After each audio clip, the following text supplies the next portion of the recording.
The nation's political space at the moment is a labyrinth. Navigating through requires a sensitive balancing act between the leaders and the led. The year 2021 is a mere 6 weeks away, and you do not need a sixth sense to determine that it will be crucial for the nation's socio-economic well-being. Today on Political Update, we will beam our searchlight on some sectors of the economy to gauge the low-hanging fruits, the potentials and the impediments to rapid progress. I am Fisayo Ogunfuyi. Welcome.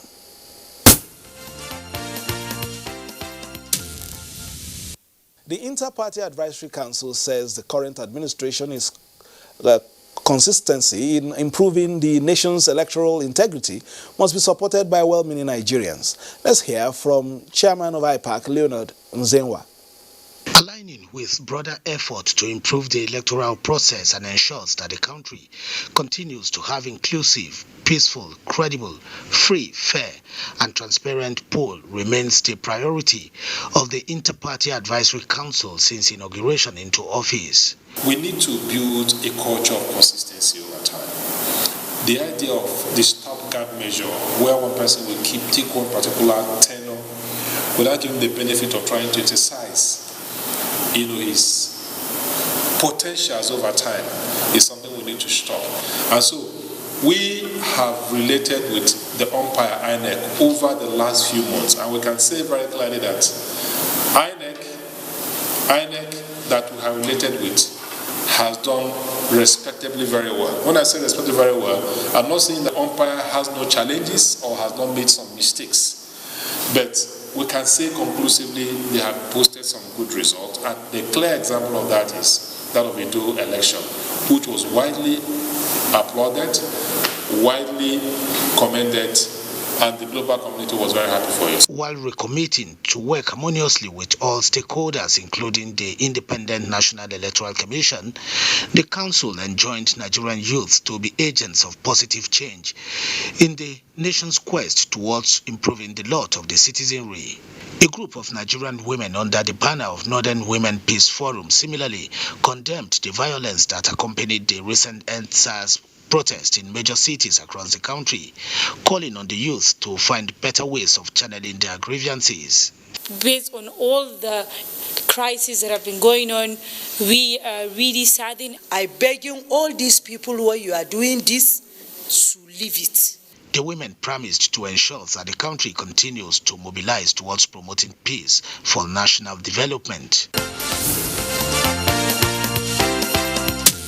Meanwhile, the Zenith Labour Party has endorsed the renomination of Professor Mahmoud Yakubu as the chairman of the Independent National Electoral Commission. The party says Mahmoud's renomination is a good omen for the nation's democracy. Political analysts say the strength of a nation's democracy depends largely on the freedom and strength of its electoral institutions. From 1999, when Nigeria returned to democracy, the country's electoral umpire has played various roles in ensuring the sustenance of democracy. Who do not want. However, Zenith Labour Party believes that as Nigeria's democracy grows, so as its electoral umpire, particularly under the Buhari administration, hence the need for political parties to rally support for government's desire for electoral sanity. If you follow the conduct of election, you cannot but agree with me that we have moved forward from what it used to be. I'm talking about the system whereby you vote, political parties and observers will start a place and be seeing the result coming. And we have been assured in the last meeting with INEC that it will improve in Anambra. I don't think there's any group that can speak authoritatively on this matter other than the critical stakeholders. And the critical stakeholders are the political parties. He appealed to the 9th National Assembly to support President Buhari's determination of building a legacy of a vibrant electoral system and promotion of inclusive politics by ensuring the reappointment of former INEC chairman, Professor Mahmoud Yakubu. Now, some major ethnic youth groups under the auspices of Nigerian ethnic youth groups say Government must creatively address the economic challenges occasioned by the myriad of issues which bedeviled Nigeria and other nations in the outgoing year. Of the present administration's economic programs is the only agenda of this youth convergence. On the whole, they described the various economic policies as a major unifier for the country, especially recalling that the last time the country went into recession, it exited in good time, and that the feat can still be achieved. The global poverty index figures have not been as beautiful as young people in Nigeria would have wanted it to be. These indices, coupled with the combined negative impact of the COVID-19 lockdown and the EndSARS protests, which threatened the very fabrics of our national security, were the motivation for convening this two-day roundtable to analyze the role, functions, activities, and interventions of the Central Bank of Nigeria and juxtapose them with the impact on young people in Nigeria. The groups, which include the Arewa Consultative Youth Movement, the Ohanese Ndigbo Youth, the Ududua Youth Forum, South-South Youth Council, and the Middle Belt Youth Movement, urged Nigerians not to be discouraged by the reported fresh wave of economic recession in the land. As the nation continues to seek impactful ways of reflating the economy and ensure massive job creation in different sectors of the economy, there are some products key to some sectors which have been on the increase. Premium motor spirit, PMS, which is crucial to the transport sector, and tariffs on power, which is important in the manufacturing sector, easily come to mind. Joining us today on Political Update is Honorable Musa Ada, Chairman House Committee on Petroleum Upstream. Thank you for joining us. Thank you. First of all, we looked at, looking at the past year, the country has been impacted by different things. COVID-19, we had the protests all affecting our economy. But if you had to look at the legislative year so far, from especially the House of Representatives, how would you score the House of Representatives? Without being immodest, we have done a bit good. And this question should have been directed to the House Committee on Publicity and Media. But since it is now related to the petroleum industry, where I'm privileged to be a chairman of one of the committees, Petroleum Upstream, I can throw more light. Just before I come here now, the House debated for a second reading a bill on the petroleum industry, which has been long much awaited by the petroleum stakeholders across the globe. For the last 13 years, this bill has been submitted to the National Assembly from the 6th, 7th, 8th, and now the 9th Assembly. And by the special grace of God, by the enthusiasm and patriotism displayed in the debate I left, I'm sure it will scale the pass in the second reading, and it will be committed to the ad hoc committee on the PIB, and eventually, within 3 to 6 months, the bill would be passed by the National Assembly and sent to the President for assent. Why I said we have done good, this particular singular act is enough to transform Nigerian economy beyond imagination. Over the years, we have lost trillions of naira or billions of dollars as a result of lack of proper policy guidelines in form of regular legislation for Nigerian oil and gas industry. In the last 10 years, in the last 13 years, since when Obasanjo first introduced the PIB in 2004, all the oil majors that have brought their capital in Nigeria, I mean the IOCs, and those intending to come to Nigeria will hold their future development plan, waiting for that law to be enacted. We need to be reminded that the oil industry law in Nigeria is very obsolete. It is the Petroleum Industry Act, enacted in 1959. Before independence? Before independence. And it was only reviewed around 1978 during the military regime. And lastly, President Muhammad Buhari brought a review also, a part of it, which brought in the petroleum sharing contract aspect. All that did not give the earnings of the petroleum industry in general. It affected the performance of those that have brought their capital to invest in Nigeria, the oil investors, all the IOCs, and it discouraged the indigenous oil marketers and oil producers. And generally, it affected the oil growth in the country.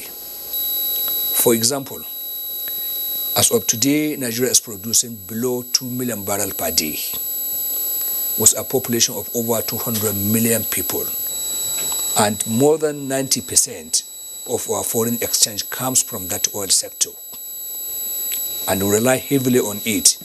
It is the basis of our budget in every year, based on what we produce and what we sell. That is the benchmark for what is sold in the market and what is obtained. It has negatively affected our economic development earnings.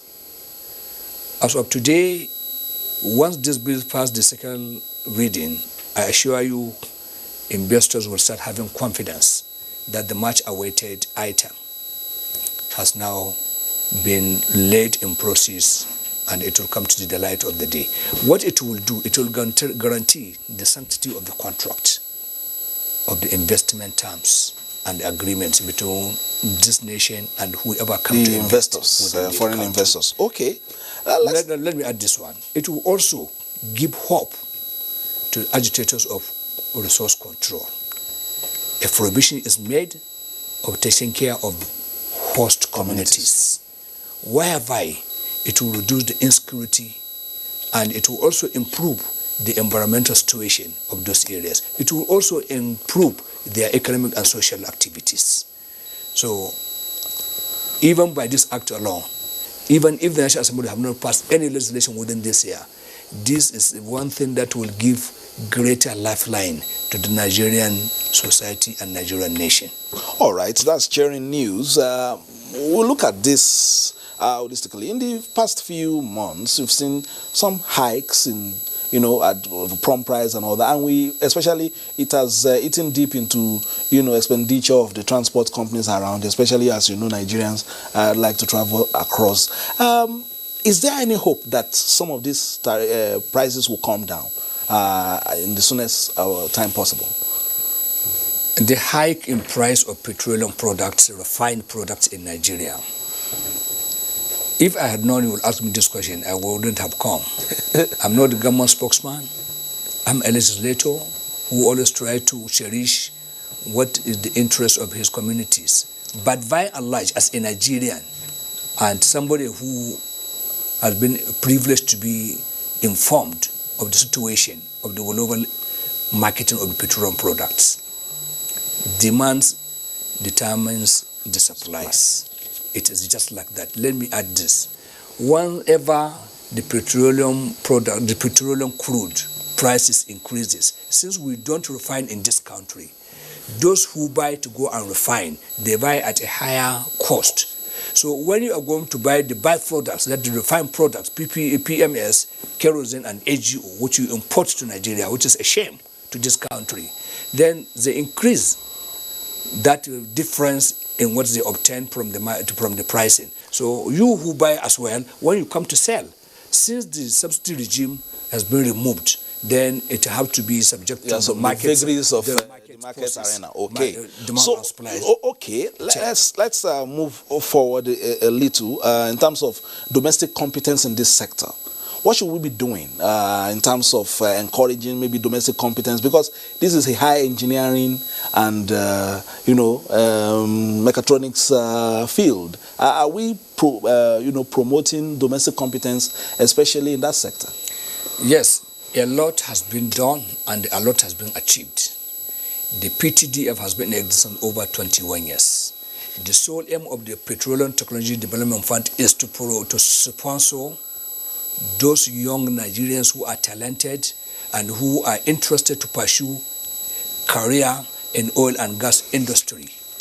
Any Nigerian citizen who have scored 2-1 at a university, whether local or foreign university, when he's going for his master's or for his doctoral degree in oil and gas related area, he is sponsored by the PTDF. They have criteria of selection. So that does not mean anybody who applies must be given. No. If you meet the requirements, you are given. And I believe thousands of Nigerians as of today have benefited from that program. Many of them have come back to the country. Many of them have joined the global petroleum industry in the world, working all over places that you don't imagine. Even in Russia, in America, in all the European, and in even Saudi Aramco, you find Nigerians completely placed in higher positions working there as technicians, as engineers, as petroleum business, legal practitioners or petroleum accountants. All right, well, let's move on. Now we'll come now to some of the activities before we close shop. But let's take some reports. The National Working Committee of the People's Democratic Party, PDP, has formally inaugurated the party's caretaker committee for Ebonyi State. The committee is to run the affairs of the party in the state pending a state congress within the next 90 days. Congratulations. Inauguration of caretaker committee to run the affairs of the People's Democratic Party in Ebonyi State. The state chapter of the executive committee of the party was dissolved following the recent defection of the state governor and leader of the party, David Umahi, to governing All Progressives Congress. NWC enjoins members and supporters not to despair but remain committed to the ideals of the party. Be rest assured that the NWC will continue to support you, will continue to be with you, and will continue to interact and guide you so that you can take PDP to greater heights. On behalf of my members, in particular, and the PDP, we assure you that we do our best. Speakers, including former President of the Senate and Secretary to the Government of the Federation, Ayim Pius Ayim, restated loyalty to the PDP, promising that the party will be repositioned for better performance in future. The Minister of Works and Housing, Babatunde Fashola, says through good governance is the best way to play politics. The former governor of Lagos State made his comments during an interactive session with journalists in Abuja. And, you know, we have elections only once in 4 years, but we have responsibilities to provide good governance every day. Winning the election is not the challenge. Is delivering the programs. That is the big deal. And that's what I am committed to do. If there is a crisis that has now led us to have a caretaker committee, we must also respect the caretaker committee. Let it do its job. Those of us who didn't contest to hold party offices, who now found ourselves here, let's focus on our job too. And stop getting in each other's way. To retain power in 2023, certainly if we keep our promises, people will vote for us. It's that simple. That's politics. If you improve people's lives, you do what you say you will do, even if you don't do 100%, and they see that you are making progress, they would even want you to finish some of what you started. So, and our opposition has to think better than us in order to defeat us anyway. Right now, they're not doing that. Moving on now, a chieftain of the All Progressives Congress, Keleani Muhammad, has expressed confidence that the current administration is capable of surmounting the nation's economic challenges. We must diversify the economy. The Anchor Borrower scheme that came up between 2016 and 2017, we want Mr. President to look into it critically. Then coupled with insecurity, something must be done so that our farmers can go to farm. Then our industries must be resuscitated. They must be revived. If they revive them, our teeming youths that are very restive today will have jobs. All these governors must help this government. No state in this country that has not sold in minerals. Let them diversify so that teeming youths will get job. When we do that, we believe, as the minister said, it will not even going to take 5 years. Maybe in the next 1 or 2 years, Nigeria will be out of recession. All right, Keleani Mohammed speaking there. We still have Honorable Musa Ada, Chairman House Committee on Petroleum Upstream here in the House. Before, we let you go, we've talked about, the committee that you chair, but looking at your constituency, in the past few months, we've had cases of flooding. What is the situation report now, and have you been able to reach out to the communities? Yes, my community, or my constituency in general, has been one of those worst hit by the flood, because we have a very big dam, the Goranyo Dam, constructed about 40 years ago, and it did not been put to proper optimal use of up to 10%. So flooding is not something new to us. Since when that dam was established in 1979 until today, and like I've said, not up to 5% of its capacity has been utilized. Every year we have a recurring flood situation in every rainy season. This year became the worst because more lives were lost and more farmlands were overflooded, and we lost all our economic grains that we have planted there. And not much has been done by the government. I must admit this. We have written to the NEMA, we have written to the Humanitarian Ministry, not much has been done, because what they issued or what they distributed did not meet the demand of 1% of those that were being affected. And it was grossly mismanaged. It was handed over to people who are not supposed to have any link with that. So, and like you see what happened to the palliatives, much part of what was given was hoarded by those that were entrusted to distribute it to the victims. I, as a representative of the people who was duly elected by them, was not informed when those items was being transported. I was not informed when they were being distributed. And I was the one who read the issue on the floor of the house. I'm not saying they must give me. I don't have anything to do with that. But let them inform me. My staff, my representative are there back home. I can link them up with them. Only for them to go and see how it is going to be done. We know the villages and communities that are affected. But okay, just, before we let you go, we have to take this one on board as well. Do you have any special initiatives for youths in your area, since this has been a year where the youths have been agitating for more inclusiveness? In all my 13 years in the parliament, this year is one of my fulfilling period. Something that I've been yearning to introduce. Since my first year, I introduced youth entrepreneurial skill acquisition, but it has not been utilized and accepted by the youth for lack of proper understanding of the situation they are in, or they were in. But this year, I started just a pilot program. There's a center called Ametex. It is adjacent to Abuja there in Congo there. I organized with them. We selected about 100 of them. We came there. They stayed there for about 7 days. I was with them for 3 days. And they were introduced into small-scale business enterprises. They were just lectured. None of them was trained for any skill or for making soap or making detergent or anything. No. They were given good lectures to understand the concept of business and how it could be done. And funny enough, many of them, when they were asked, what do you need to start a business? They were all saying capital, capital, capital. But the expert told them no. When they listed the elements necessary for starting up a business, small scale, capital is number 13 in the list. What you needed to know first is passion and interest. Second is determination. Third is honesty. And the Garalo government is the only local government within Sokoto State that has its own plan of 500 pilgrims per year since 25, and we are the first to always pay fast before anybody else. That show you how vibrant our economy is. Yes. Let me finish. So now I'm trying to, with this, I'm trying to see how I can bring this youth to train them in the art and science of doing more than business with small business. The most important is determination, and they should be determined to accept. I will continue to sponsor them. I will bring more programs like that from my personal. I'll go and get access to that the government can give and other agencies. All right, for the first half an hour, we've had Honorable Musa Ada, very passionate about his constituency and very knowledgeable about his sector. Thank you for being a part of Political Update today, and stick on with the Nigerian Television Authority, where we give you the very best of news, reviews, previews, and interviews. Bye-bye now.